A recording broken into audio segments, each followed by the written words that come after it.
able to answer that at once. Yes, someone wanted him dead. Someone had wanted him dead ever since he had been a year old. Lord Voldemort. But how could Voldemort have ensured that Harry's name got into the Goblet of Fire?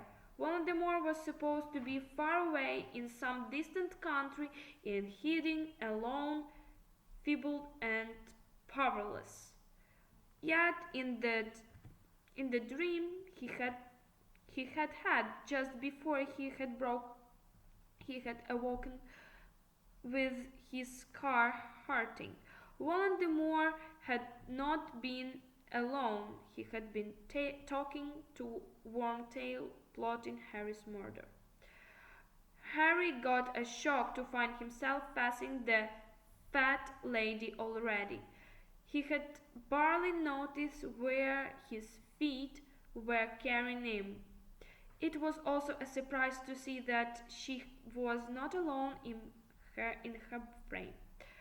The wizened witch who had flitted into her neighbor's painting when he had joined the champions downstairs was not sitting smugly beside the fat lady. She must have dashed through every picture lining 7 staircases to reach here before him. Both she and the fat lady was looking down at him with the keenest interest. Well, well, well, said the fat lady. Violet just taught me everything.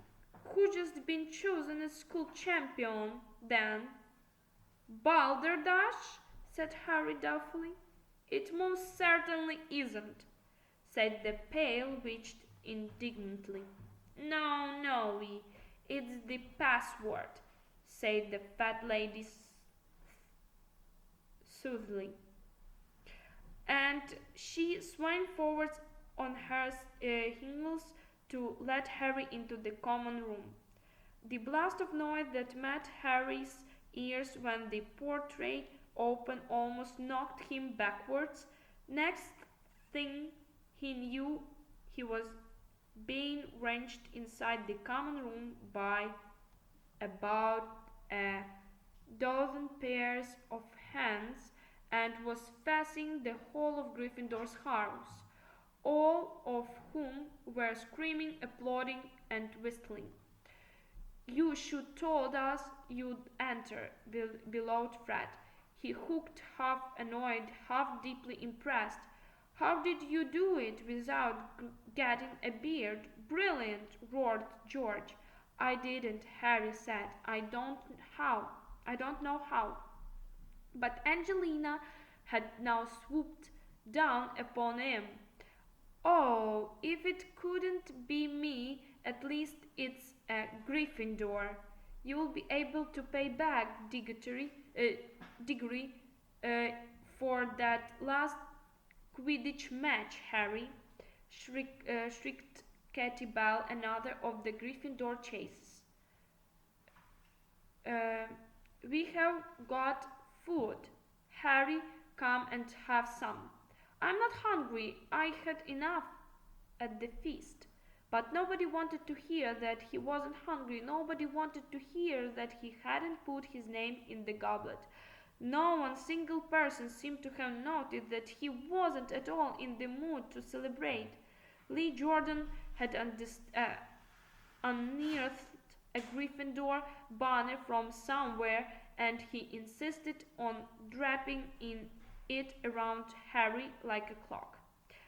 Harry couldn't get away.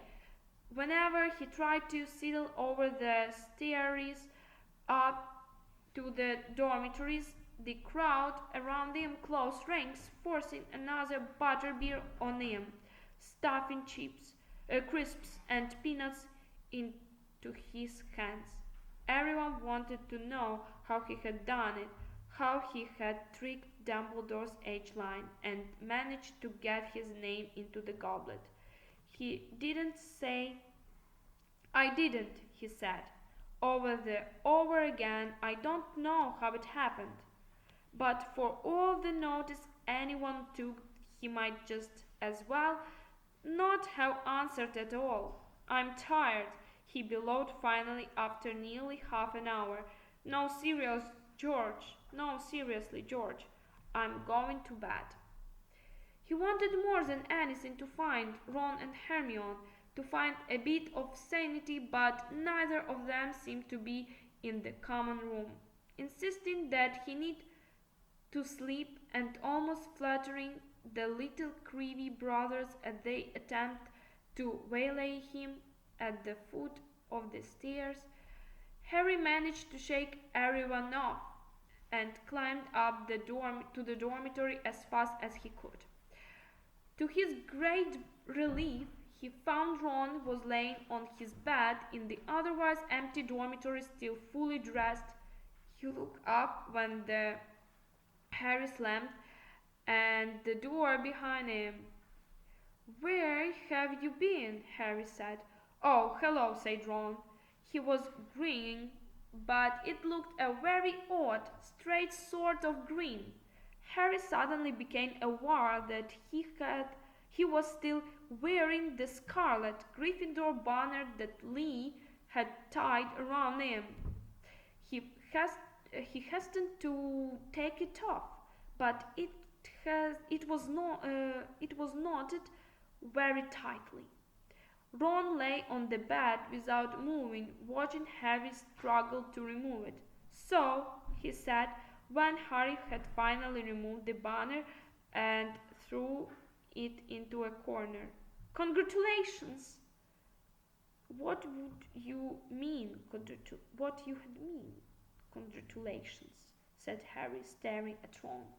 There was definitely something wrong with the way Ron was smiling. It was more like a grimace. "Well, no one else got across the age line," said Ron. "Not even Fred and George. What did you use? The invisibility cloak?" "The invisibility cloak wouldn't have got me over that line," said Harry slowly. "All right," said Ron.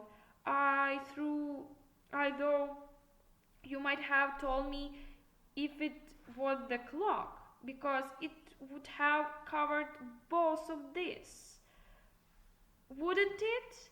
But you found another way, did you?" "Listen," said Harry. "I didn't put my name in the goblet."